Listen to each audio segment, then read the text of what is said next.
నగరిలో మా MLA Bhanu he's from a very renowned family. మంచి కుటుంబంలో నుంచి వచ్చినాడు అతనేం గాలికి రాలా నీలాగా. ఇలా గాలంతా ఊరంతా సైక్లోన్ లాగా చుట్టి చుట్టి చుట్టి చుట్టి చుట్టి నగరికి రాలా. అప్పుడు నగరిలో పుట్టి పెరిగిన బిడ్డలై. ఈరోజు బాను నగరిలో పుట్టి పెరిగాడు. నువ్వు ఆడున్నావు, నువ్వు ఎప్పుడొచ్చావు? ఈ రోజు గాలి నా కొడుకు అంటున్నావే, నువ్వు ఎక్కడి నుంచి వచ్చావు తల్లి? ఎలా వచ్చావు? మొన్న వరకు నువ్వు ఎక్కడున్నావు? నవ్వేదానివి. అదేం టీవీ షో, జబర్దస్త్. ఈడకొచ్చేసి గాలి నా కొడుకు. కాబట్టి గాలి ముండ మాటలు మాట్లాడొద్దని ఒకసారి మనవి చేస్తూ, రోజా ఏమనింది? గాలి నా కొడుకులు అనిందా? నేను ఒకటి అడుగుతాను. హాఫ్ లేటు మా రోజక్క ప్రెస్ మీట్లు చూస్తున్నా, మళ్ళీ పాత రోజక్క వచ్చేసింది బయటికి. ఇప్పుడు రోజక్క ఒకటి గుర్తుపెట్టుకో, మర్యాద అనేది ఇచ్చిపుచ్చుకోవాలి. నువ్వు మాకు మర్యాద ఇచ్చావనుకో, నీకు ఇంకా ఎక్కువ మర్యాద ఇస్తాం. నువ్వు సంస్కారంతో మాట్లాడావనుకో, ఇంకా సంస్కారంతో మాట్లాడదు. మేమేమంటాం? రోజా అంటానా? రోజక్క అంట. ఇంత ముద్దుగా పిలుస్తాను నేను. ఎవరైనా పిలుస్తారట రోజక్క అంట. ఎందుకు? మా ఆడపడుచు నువ్వు, మా ఇంట్లో మనిషివి. గాలి నా కొడుకులు గాలిలో గెలిచిపోతారు అనింది అనుకుంటా కదా. గాలి నా కొడుకులు గాలికి గెలిచారు. సరే, నేను చెప్పిన దానికి రిప్లై అయ్యా. గాలి ముండలు గాలి లేక ఓడిపోయారు. గాలి ముండలు గాలి లేక ఓడిపోయారు. బాగుందా? అవసరమా మనక? నాకు ఎంత అసహ్యంగా ఉందట మాట్లాడడం. నాకు నచ్చద్దా? గాలి నా కొడుకులు ఏంది? గాలి ముండ అంటే ఏం చేస్తావు? పద్ధతి ఉండవల్లా, రెస్పెక్ట్ ఉండవల్లా రాజకీయాల్లో. అంటే మీ ఇష్టం వచ్చినట్టు మాట్లాడచ్చు. మేమన్నా మాట్లాడతా అని ఆడస్తావు. ఏంది ఏడ్చే ముందు ఒకసారి ఆలోచించవా? నేను మాట్లాడితేనే కదా వాళ్ళు మాట్లాడిందనే. ఏందా ఏడుపులేంది? నువ్వు మాత్రం ఊర్లో అన్నం తిట్టచ్చు. గాలి నా కొడుకులేంది? ఇంకా ఎక్కువ మాట్లాడితే అసహ్యంగా ఉంటుంది. నేను ఒకటే చెప్తున్నా, give respect and take respect. మన రాజకీయాలు బాగుండాలంటే మీరు రెస్పెక్ట్ ఇవ్వాలా, మేము రెస్పెక్ట్ ఇవ్వాలి. మీరు రెస్పెక్ట్ ఇస్తే మేము రెస్పెక్ట్ ఇస్తాం. యా ఎనీమో.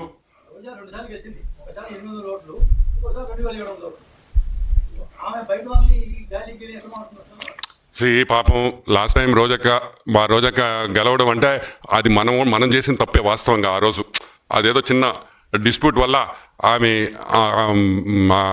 నగరి ఆ కాన్స్టిట్యున్సీ గెలిచింది నగరి. లేకపోతే అసలు రోజక్క గెలిచే ప్రసక్తే లేదు. గుర్తుపెట్టుకోండి. అది ఫ్రస్ట్రేషన్. ఒక ఫ్రస్ట్రేషన్ ఏంటంటే, ఏందిరా ఇంత లిక్కర్ స్కామ్లో ఇన్ని నోట్లు పడుతున్నాయి, ఆ నోట్లు మాకేమో సరిగ్గా రాలేదే, మా షేర్ రాలేదని బాధపడేవాళ్ళు తప్పితే, ఈరోజు నేను ఒకటే చెప్తున్నా, ఒకని నగరిలో మా MLA Bhanu he's from a very renowned family. మంచి కుటుంబంలో నుంచి వచ్చినాడు అతనేం గాలికి రాలా నీలాగా. ఇలా గాలంతా ఊరంతా సైక్లోన్ లాగా చుట్టి చుట్టి చుట్టి చుట్టి చుట్టి నగరికి రాలా. అప్పుడు నగరిలో పుట్టి పెరిగిన బిడ్డలై. ఈరోజు బాను నగరిలో పుట్టి పెరిగాడు. నువ్వు ఆడున్నావు, నువ్వు ఎప్పుడొచ్చావు? ఈరోజు గాలి నా కొడుకు అంటున్నావే, నువ్వు ఎక్కడి నుంచి వచ్చావు తల్లి? ఎలా వచ్చావు? మొన్న వరకు నువ్వు ఎక్కడున్నావు? నవ్వేదానివి. అదేం టీవీ షో, జబర్దస్త్. ఈడకొచ్చేసి గాలి నా కొడుకు. కాబట్టి గాలి ముండ మాటలు మాట్లాడొద్దని ఒకసారి మనవి చేస్తూ, యా ఎనీమో. ఒకటి మనం జనరల్గా ఏమనుకుంటాం, సిట్టు విచారణ నేను సిట్టు విచారణ ఏంగానే నాకు తెలిసి ఒక నెల రోజులు అయిపోద్ది అనుకున్నా. ఇదేంది ఇది? ఇంకొక 2 నెలలు కూడా తొవ్వేకొంది వస్తుంది. ఈ ఫ్లైట్లు, ఈ డబ్బులు. ఆమె 2,000 రూపాయల ప్యాకెట్ దొరికిందంట. ఒరే, ఆ 2,000 కూడా మీరు మార్చుకోకపోతే మా తప్ప. ఒక ప్యాకెట్ దొరికింది, 2,000 రూపాయలు రద్దు చేశారు, అప్పుడు మీరు మార్చుకోలేకపోయారు. ఏదో మిగిలిన డబ్బులు ఉంటాయి, మీకేం కరువు డబ్బులు. ఆ 2,000 రూపాయల ప్యాకెట్ ఉంది అంటే 11 కోట్లు మీకు సంబంధం లేదు. ఎవరికి సంబంధం? నాకు సంబంధమా? మేమన్నా లిక్కర్ మేము సంపాదించావా? లేదా చంద్రబాబు నాయుడుకి అన్నా మీరు ఇచ్చారా? వెంకటేష్ నాయుడు చంద్రబాబు నాయుడుతో ఫోటో. ఏంటి ఇప్పుడు నువ్వు ట్రంప్తో ఫోటో కావాలా నీకా? చెప్పు. నేను ట్రంప్ తీసుకొని ముద్దు పెట్టుకుంటుంటాం. 5 నిమిషాల్లో ఇస్తా. వాడి 5 నిమిషాలు ట్రంప్ వచ్చి నాకు కిస్ కొడతాడు. సో ఇవన్నీ ఫేక్ ఫోటోలు కాదు. నేను అనేది ఒకటి, తప్పు జరిగింది. ఫ్లైట్ మేనిఫెస్టోలు ఉన్నాయి, అవి అబద్ధాలు కాదు కదా. ఎవడు ఫ్లైట్ ఎక్కిన ఎయిర్పోర్ట్లో మేనిఫెస్టో ఉంటుంది, ఏ ఫ్లైట్ నెంబరు, ఎవరెవరు ఎక్కారు అని కంపల్సరీ ఉండాల్సిందే. 11 కోట్లు దొరికింది. మా డబ్బు కాదు. ఎవరి డబ్బు? మా డబ్బా? చెప్పింది ఎవరు? సిట్కి 11 కోట్లు ఆడుందని ఎలా తెలిసిందంటే దాంట్లో ఎక్యూజ్ అయిన వాళ్ళు చెప్పారు కాబట్టి. దాంట్లో ఇరుక్కున్న వాళ్ళు సిట్టు విచారణలో అయ్యా 11 కోట్లు ఇటు దాచున్నాము అని. అయినా మీకు పిచ్చి కాకపోతే చంద్రబాబు నాయుడు ఆ డబ్బు పంపించాడు అన్నాడు ఒకటి నాతో. ఒరే మా చంద్రబాబు నాయుడు 11 కోట్ల రూపాయలు సిట్ విచారణకి వాళ్ళు ఇరికిచ్చేదానికి ఖర్చు పెట్టాలా? వాళ్ళు చేసిన పాపాలు 1000 ఉండయి, ₹1 కూడా ఖర్చు పెట్టాల్సిన అవసరం లేదు. ఆ సంస్కృతి తెలుగుదేశం పార్టీలో లేదు. మేము ఎవరిని ఇరికించాలని అనుకోం. తప్పు చేస్తే మీరు ఇరుక్కుంటారు. మేము వలేసామనుకో సగం మంది ఎమ్మెల్యేలు జైల్లో ఉండాలి. ఇప్పుడు ఉన్నారా? ఒక్కటే గుర్తుపెట్టుకోండి, ఈరోజు మిథున్ రెడ్డికి మీ కార్యకర్తలు ఆ జైలు కాడ నిన్న ఫోటోలు చూసా. చంద్రబాబు నాయుడు జైల్లో ఉన్నప్పుడు అసలు రానిచ్చారా జైలు దగ్గరికి? రానిచ్చారా? ఒక్కరిని బ్యారికేడ్లు వేసేసి ఆపేశారు.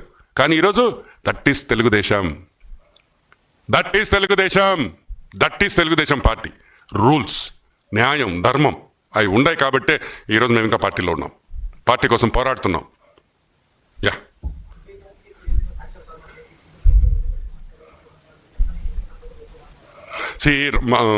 మార్చాలి కదా. ఇప్పుడు లిక్కర్ కేసులో రోజు సాక్షిలో గంటలు నేను పొద్దున్నే నాకు లేయంగానే కొంచెం డల్గా ఉండేను అనుకో, ఏం చేస్తుంది తెలుసు మీకా? 7 గంటలకు సాక్షి ప్రోగ్రామ్ ఉంది చూడు, కొమ్మినేని. ఇది ఏమి చెప్తాడో మా కొమ్మినేని అంకుల్. అబ్బా అసలు అది చూస్తుంటే బాగా జోష్ వచ్చేస్తుంది. డల్ అయిపోయినా అంటున్నా, నవ్వుతా నేను.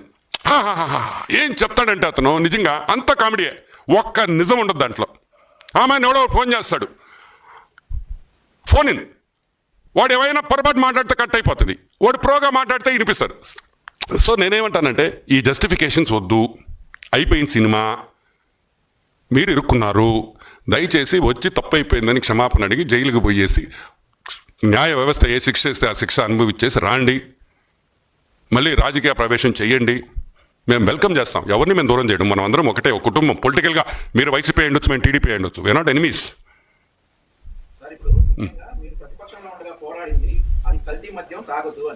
కానీ ఇప్పుడు సిట్ ఏమో 3,500 కోట్ల మీద టార్గెట్ చేసింది, కానీ పోయిన ప్రాణాల మీద ఎవరు టార్గెట్ చేయాలి.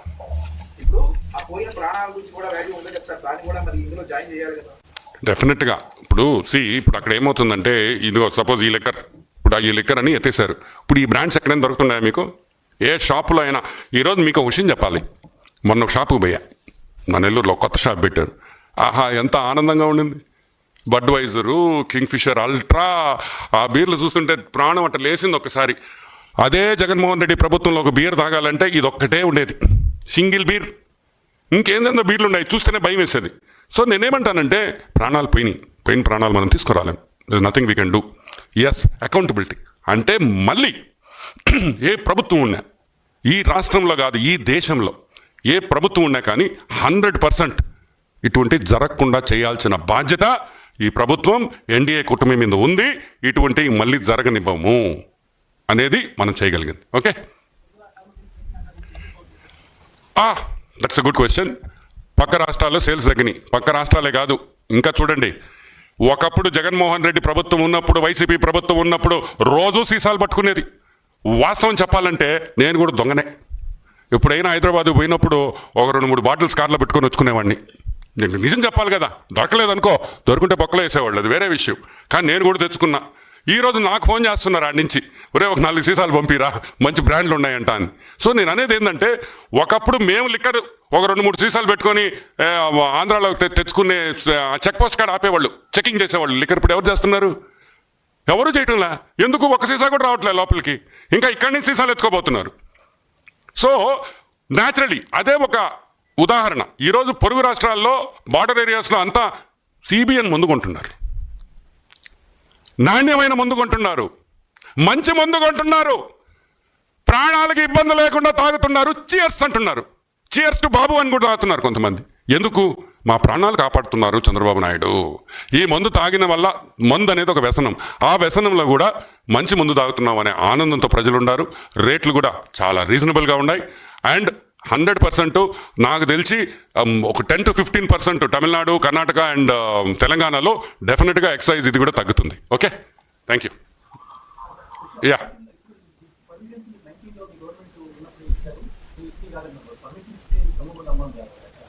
పర్మిషన్స్ ఇచ్చిందంటే ఎనీబడి అప్లైస్. ఇప్పుడు ఆర్నం బియర్ అని నేను అప్లై చేశాను అనుకో, నేను ఒక ఫ్యాక్టరీ ప్రొడక్షన్ పాయింట్ చూపిస్తాను, నాకు కూడా లైసెన్స్ ఇస్తారు అని చెప్పేసి నాకు లైసెన్స్ ఇచ్చారని నేను కల్తీ సారా అమ్ముతాట, that is not correct. Giving licence is an ongoing process. బేసిక్గా లైసెన్స్ ఎందుకు తీసుకుంటారంటే పేరు బ్లాక్ చేసుకుంటే ఆ పేరు వేరే వాళ్ళు ఇప్పుడు సినిమాల్లో పేరు టైటిల్ సినిమా టైటిల్ బుక్ చేసుకుంటారు, సంథింగ్ లైక్ దట్.